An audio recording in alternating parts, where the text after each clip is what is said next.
தொழுகையில் கவனம் இல்லை. தொழுகையை முழுமையா கவனத்தோடு தொழ முடியல. எல்லாருக்கும் இருக்கா இல்ல இந்த பிரச்சனை? என்னால தக்பீர் கட்டினாலே அப்பதான் இருக்கு எல்லாம் மறந்த விஷயம் எல்லாம் அங்கதான் ஞாபகம் வருது. சாவி எங்க வச்சோம், போன் எங்க வச்சோம், வீட்டுல என்ன பிரச்சனை, வீட்டுல என்ன சாப்பாடு, மனைவி என்ன சொன்னாங்க, பிள்ளைங்க என்ன பண்ணிட்டு இருக்கும், ஸ்கூல் எப்போ விடுவாங்க, ஆபீஸ்ல என்ன மீட்டிங் இருக்கு, எல்லாம் வெளியே இருக்கும்போது ஞாபகம் வராது. தக்பீர் கட்டின உடனே தான் ஞாபகம் வருது. என்ன செய்யறது? அல்லாஹ் ரப்புல் ஆலமீன் கூறுகிறான், கத் அஃப்லஹல் முஃமினூன் அல்லதீன ஹும் ஃபீ ஸலாத்திஹிம் காஷிஊன். முஃமின்கள் வெற்றி அடைவார்கள், அவர்கள் தொழுகையில் குஷூஓடு தொழுவார்கள். குஷூ ரூஹுஸ் ஸலாத், தொழுகையுடைய ரூஹ் அது. அது இல்லை என்றால் தொழுகை தூக்கி வீசப்படும். தொழுகை தூக்கி வீசப்படும். நம்ம இன்னைக்கு நான் 5 வக்து தொழுகிறேன், 10 வக்து தொழுகிறேன், ஒரு 2 நாள்ல 10 வக்து தொழுகிறேன், ஒரு வாரத்துல எந்த தொழுகையும் விடல, என் வாழ்க்கையில தொழுகையை விட்டதில்ல, கரெக்டா ஃபர்ஸ்ட் ரக்காத்துல போய் தொழுதுறேன் அப்படின்னு நினைக்கிறோம். நாளைக்கு மறுமையில யா அல்லாஹ் நரகவாதியை நிப்பாட்டி இருக்கிய மஹதல் அல்லாஹ் பாதுகாக்கணும், நான் தொழுதனே. அல்லாஹ் என்ன கேட்பா? தொழுகையில குஷூ இருந்துச்சா? குஷூ உள்ளத்தில் அல்லாஹ்வை பயப்படக்கூடிய தன்மை. அது தக்பீர் கட்டும் பொழுது அப்படியே முகமெல்லாம் சிவந்து அப்படி பணிவு இறைச்சத்தோட பல பேரை பார்த்தீங்கன்னா தக்பீரை 10 முறை கட்டுவாங்க. வஸ்வசா அல்லாஹ் அக்பர் அல்லாஹ் அக்பர் மறுபடியும் அல்லாஹ் அக்பர் கட்டுவாங்க.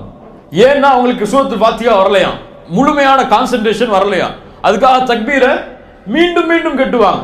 இப்படி தொழுதல் குஷூஆ? அல்ல அப்படியே தலையை தாழ்த்தி நெஞ்செல்லாம் அப்படி குனிஞ்சு பணிவா இறையச்சத்தோட அல்லாஹ்வுக்கு முன்னாடி நிக்கிறது குஷூஆ? அல்லாஹ் இந்த குஷூலாம் பார்க்க மாட்டான். உன் முகம் எப்படி இருக்கு, உங்களுடைய வெளிப்படை எப்படி இருக்கு, எங்க பாக்குறீங்க, எப்படி பணிவா இருக்கீங்க, உங்க உடல் அமைப்புல அல்லாஹ் அதெல்லாம் பார்க்க மாட்டான். கல்வில் இந்த பணிவு இருக்கா? ரப்புக்கு முன்னால் நிற்கிறோம் என்ற எண்ணம் இருக்கா? அரசனுக்கு முன்னால் தலைகுனிய போகிறோம் என்ற உணர்வு இருக்கா? இந்த உணர்வு இருந்தால் தொழுகை முழுக்க அல்லாஹ் அங்கீகரிப்பான். இந்த உணர்வு தக்பீர் கட்டும் போது இல்ல, சலாம் கொடுக்கும் போது இல்ல, வெளியே போகும் போது இல்லைன்னு சொன்னா இந்த தொழுகை அப்படியே அவனுக்கு தூக்கி கொடுத்துருங்கன்னு அல்லாஹ். நீ யாருக்கோ தொழுது இருக்க வச்சுக்கொண்டுருவான். அல்லாஹ் ரப்புல் ஆலமீன் குஷூஓடு தொழுகையை தொழக்கூடிய பாக்கியத்தை தருவானாக. முதலில் குஷூ வருவதற்கு செய்ய வேண்டியது என்ன? குஷூ கல்பில் உள்ளது. கல்புல என்ன இருக்கோ அதான் தொழுகையில வரும். கல்புல அல்லாஹும் அல்லாஹ்வுடைய ரசூலும் மறுமையும் இருந்தா தொழுகையும் அல்லாஹ்வும் ரசூலும் மறுமையும் வரும். கல்புல ஷஹவாத்தும் சுபஹாத்தும் இருந்தா வெளிப்படையிலும் ஷஹவாத்து சுபஹாத்தா வரும். ஷஹவாத்னா என்ன? மனோ இச்சைகள், அசிங்கமான விஷயங்கள். சுபஹாத்னா ஒரு சத்தியத்தை அசத்தியமா பார்க்கிறது, அசத்தியத்தை சத்தியமா பார்க்கிறது. ஷஹவாத்திலிருந்து வெளியே வரணும்னா என்ன செய்யணும்? என்ன செய்யணும்? பாவங்கள், அசிங்கமான விஷயங்கள் வெளியே வரணும் என்ன செய்யணும்? தௌபா செய்யணும். சுபஹாத்தில் சத்தியத்தை அசத்தியமா பார்க்கிறது, ஹலால ஹராமா பார்க்கிறது, ஹராமா ஹலால ஹராமா பார்க்கிறது, ஹராமா ஹலாலா பார்க்கிறது. இப்படி இருந்தால் என்ன செய்யணும்?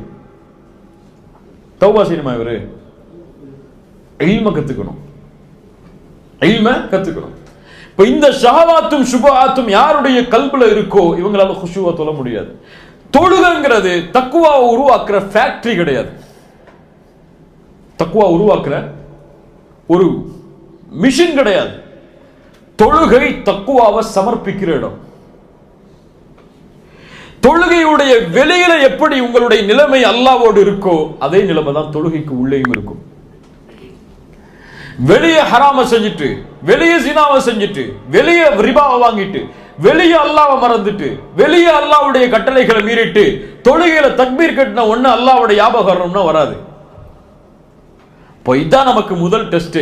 அல்லாஹு அக்பர்னு தக்பீர் கட்டின ஒண்ணு கல்புல இருந்து என்ன வெளியே வருதோ அதுதான் கல்புல இருக்கு. துன்யா வெளியே வந்துச்சு, ஆபீஸ் வெளியே வந்துச்சு, ஒய்ஃப் வெளியே வந்தாங்க, மனைவி வெளியே வந்தாங்க, பிள்ளைங்க வெளியே வந்தாங்கன்னா கல்புல இருக்கிறது இந்த சாக்கடைகள் தான். இவங்க சாக்கடைகள் இல்ல, அல்லாஹ்வை மறந்து கல்புல இருக்கக்கூடிய இந்த அசுத்தங்கள். இப்போ இதை வெளியே தூக்கி போடாத வரைக்கும் குஷூ வராது. சொல்றது கிளியரா? கல்புல என்ன இருக்கோ அதான் தொழுகையில வரும். தொழுகையில உட்கார்ந்து கல்புல அமுக்க முடியாது. இப்படித்தான் நீ வரணும்னு சொல்லி முடியாது. மனிதனாக முடியாது. அல்லாஹ் ரப்புல் ஆலமீன் பாதுகாக்கணும். இரண்டாவது, தொழுகையில நிற்பதற்கு முன்னால ஒருத்தனை பயந்து கொள்ளணும். யார் அவன்? ஹன்சம். அவன் பேர் என்ன? ஹன்சம் அல்லது ஹின்சம் அல்லது ஹுன்சம். இந்த மூணுமே அரபி லஃப்ல சொல்லலாம். ஹன்சம், இவனை பயப்படணும். யார் இவன்?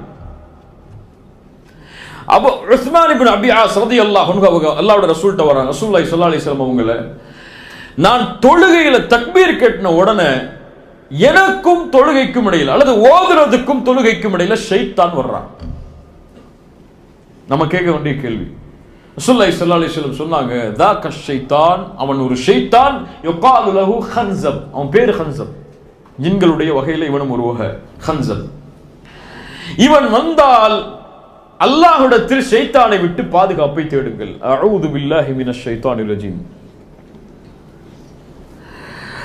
அப்படியும் செல்லவில்லை என்றால் இடதுபுறம் திரும்பி கொஞ்சம் இது போன்று வஸ்குல் செய்து கொள்ளுங்கள். இடதுபுறம் திரும்பி வஸ்குல் செய்யணும் சொல்லி பக்கத்துல நிற்கிறவர் மேல செஞ்சிடக்கூடாது. கொஞ்சம் தலையை கொஞ்சம் சைடா திருப்பி இடதுபுறம் திருப்பி வஸ்குல் என்று செய்தல் ஷைத்தானிடமிருந்து பாதுகாப்பை தரும். முதல் அஊது பில்லாஹி மினஷ் ஷைத்தானிர் ரஜீம். இரண்டாவது, இதையும் தொழுகையில வந்து செஞ்சா மட்டும் ஆகாது. ஷைத்தானை விட்டு தன்னுடைய வாழ்க்கையில எல்லா விஷயத்திலையும் விலகி நிற்கிறவருக்கு அஊது பில்லாஹி மினஷ் ஷைத்தானிர் ரஜீம் சொன்னா ஷைத்தான் ஓடுவான். கல்பிலேயே ஷைத்தானுக்கு பங்களா கட்டி வாடகை வாங்காம தங்க வச்சிருந்தா என்னதான் வரும்? நீ விரட்டி விட்டாலும் போக மாட்டான். நம்ம விரட்டி விட்டாலும் அவன் என்ன செய்ய மாட்டான்? போக மாட்டான். இப்போ வாழ்க்கையில ஷைத்தான் இல்லைன்னா தொழுகையிலையும் ஷைத்தான் இருக்க மாட்டான். விரட்டினா ஓடிடுவான். வாழ்க்கையில நம்மளே கூட வச்சுக்கிட்டு என்னோடய இரு, பிசினஸ்ல என்னோடய இரு, வட்டியா என்னுடைய தொழில் இரு, கிரெடிட் கார்டா, என்னுடைய பர்ஸ்ல கிரெடிட் கார்டா இரு, இப்படி எல்லா விஷயத்திலும் என்னோட இருந்துங்க, தொழுகையில மட்டும் போனா போக மாட்டான். ஹன்சம் அல்லாஹ்வுடைய தூதர் ஸல்லல்லாஹு அலைஹி வஸல்லம் பாதுகாப்பை தேட சொன்னார்கள். இன்னைக்கு என்ன? எல்லாம் நரகத்தை விட்டு பாதுகாத்து, எல்லா சொர்க்கத்தை கொடு, ஜன்னத்துல் ஃபிர்தௌஸ் சொர்க்கத்தை கொடு, ஆமீன் ஆமீன் சத்தம் போட்டு சொல்றோம். ஆனா ஜன்னத்துல் ஃபிர்தௌஸ்க்காக உழைச்சிருக்கோமா ஒரு நாளைக்கு அதுன்னு தெரியாது. இப்படியே இல்லையா? அல்லாஹ் முஃமின்களுடைய தன்மையை சொல்லிட்டே வர்றான். முஃமின்கள் இறையச்சத்தோடு தொழுவார்கள், வாக்குறுதிகளை பாதுகாப்பார்கள், ஜக்காத்தை கொடுப்பார்கள், கற்பை பாதுகாப்பார்கள், அமானிதங்களை பாதுகாப்பார்கள், தொழுகையை பாதுகாப்பார்கள், வக்தை விடமாட்டார்கள். இதான் முஃமின்களுடைய தன்மை. இவர்கள் சொர்க்கத்துடைய வாரிசுதாரர்கள். இந்த சொர்க்கம் ஜன்னத்துல் ஃபிர்தௌஸ். ஜன்னத்துல் ஃபிர்தௌஸ் சொர்க்கத்தை அல்லாஹ் கொடுத்தா இன்னைக்கு ஆமீன் சொல்றதுக்கு பல பேர் இருக்காங்க. ஜன்னத்துல் ஃபிர்தௌஸ்க்காக இந்த தன்மையெல்லாம் செஞ்சு உழைச்சமான்னு சொன்னா கிடையாது. அப்படியே இல்லையா? நமக்கு என்ன இன்னைக்கு ஆட்டோமேட்டிக்கா இன்னைக்கு மூத்தானா கூட ஜன்னத்துல் ஃபிர்தௌஸ் போயிடும்னு நம்பிட்டு இருக்கோம் நம்ம எல்லாம். இன்னைக்கு மூத்தானா சொர்க்கம் எனக்கு இல்ல, மாஷா அல்லாஹ், அல்லாஹ் பாதுகாத்தவர்களை தவிர. ஆனா ஒவ்வொரு நாளும் தூங்கும் போது கேட்க வேண்டியது கேள்வி என்ன? இன்னைக்கு என்ன செஞ்ச நீ சொர்க்கத்தை அடைகிறதுக்கு? கரெக்டா தொழுதியா? கரெக்டா ஹுஷூவோடு தொழுதியா? ஜக்காத்து கொடுத்தோமா? அமானிதங்களை பேணணுமா? பொறுமையா இருந்தோமா? வாக்குறுதிகளை பேணணுமா? இப்படி அல்லாஹ் கூறிய சொர்க்கவாதிகளுடைய தன்மையை செயல்பட்டுட்டு மூத்தாகும் போது அல்லது தூங்கும் போது நான் சொர்க்கத்துக்கு போக போறேன் இன்ஷா அல்லாஹ்ங்கிற எண்ணம் இருந்தா சரி. நான் என்ன இருக்குன்னு நம்ம ஜன்னத்துல் ஃபிர்தௌஸ் போகணும்னு நினைச்சிட்டு இருக்கோம். அல்லாஹ் ரப்புல் ஆலமீன் ஆமிலின் அமல் செஞ்சாதான் அந்த துவா அங்கீகரிக்கப்படும். துவாவை சும்மா கேட்கறதுனால துவா அங்கீகரிக்கப்படாது. அல்லாஹ் நரகத்தை விட்டு பாதுகாத்துரு, நரகத்துடைய கேவலத்தை விட்டு பாதுகாத்துருன்னு சொல்லும் போது, இமாம் சொல்லும் போது ஆமீன் சொன்னா மட்டும் துவா அங்கீகரிக்கப்படாது. அந்த அமலை விட்டு நாம் விலகி இருக்கணும். மூன்றாவது, தொழுகையை கவனத்தோடு தொழுவதற்கு உள்ள வழி நிம்மதியா தொழுகிறது. நிம்மதியா தொழுகிறதுனா என்ன? பொறுமையா நிதானமா தொழுகிறது. தக்பீர் கட்டணுமா, நெஞ்ச நிமித்தி தலைய சுஜூதை நோக்கி தாழ்த்தி பணிவா நிற்கிறது. கொஞ்ச நேரம் குர்ஆனை ஓதி முடிச்சிட்டோமா, அழகான முறையில் கைகளை உயர்த்தி ருக்குவுக்கு போறது. ருக்கு செஞ்சிட்டோமா, அதுக்கு பிறகு பழைய நிலைமைக்கு முழுமையா வர்ற வரைக்கும் முதுக நேராக்குதல். இப்படி நிதானமா தொழுகையை தொழுதாலே கவனம் இருக்கும். இன்னைக்கு என்ன? தக்பீர் கட்டுவான், சலாம் கொடுத்துட்டு வெளியே போறதே தெரியாது. அப்படியா இல்லையா? தனியா தொழும் போது இவர் தொழுகையை பார்த்தீங்கன்னு வச்சுக்கோங்க, 1 செகண்ட் 3 செகண்ட்ல முடிஞ்சிடும். இல்ல மாஷா அல்லாஹ். இமாமா நின்னார்னு வச்சுக்க, எத்தனை நிமிஷம் சொல்லுவாரு? 10 நிமிஷம் சொல்லுவாரு. இது முனாஃபிக்குடைய தனம். இமாமாக நிற்கும் பொழுதும் சரி, தனிமையா நிற்கும் பொழுதும் சரி, தொழுகையுடைய முறை ஒண்ணுதான்.